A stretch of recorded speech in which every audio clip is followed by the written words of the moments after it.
சிஎஸ்ல உங்களை ஸ்ட்ரைட்டாக போய் அடிச்சு சலுப்பாக இருக்குது. சரி இன்னைக்கு புதுசாக ஏதாவது யோசிச்சு ஒரு அடுமைன்னு நம்ம டீமார்ட்டில் க்ளோவல் போடுறா நான் மேலே அடிக்கிறேன் அப்படின்னு கரெக்டாக உறுப்பில் இந்த வேலையை பண்ணாங்க.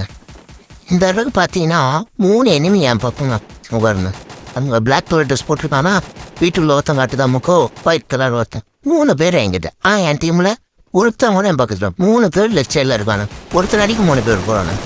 நானும் சரி 3 பேர்த்தில் எவனாவது சரி டெஸ்ட் பண்ணிடுறான்னு பார்த்தா 3 பேருமே ஒன்று சேர்ந்துட்டானுங்க. போனால் நம்மளை அடிச்சிடுவானுங்கன்னு வெயிட் பண்ணாங்க. ஆனால் கிரனேடுக்கு என்னெல்லாம் தூக்கி போனான். கிரனேடு குப்பான்னு தெரியல வேறு. சிங்கமாக திட்டுறான் தீமட்டு வரும். தூக்கி போட்டால் முன்னாடியே ஒன்று போச்சு. ஒரு கிரனேடு போட தெரியுதானே இருக்கிறோம். ஆனால் தூரத்தில் இருந்து இது மட்டும் எப்படி அவனுக்கு கண்ணில் உழுதுனே தெரியல. சரி 3 பேர் ஒன்றானு சொல்லி அடித்தேன். இன்னொருத்தன் ஒன்றான். அவனை அடித்தா அவன் சோனியம். ஸோ அப்புறம் லாங்கிலேருந்து மறுபடியும் ஒரு ஓசிகள் போட்டான். நான் டேமேஜ் கொடுத்தோன்னு ஓடி போனால் இதையா ஓசிகள் போடாமல் இருக்குங்கன்னு ஓடி போய் ஒரு அடிச்சாச்சு.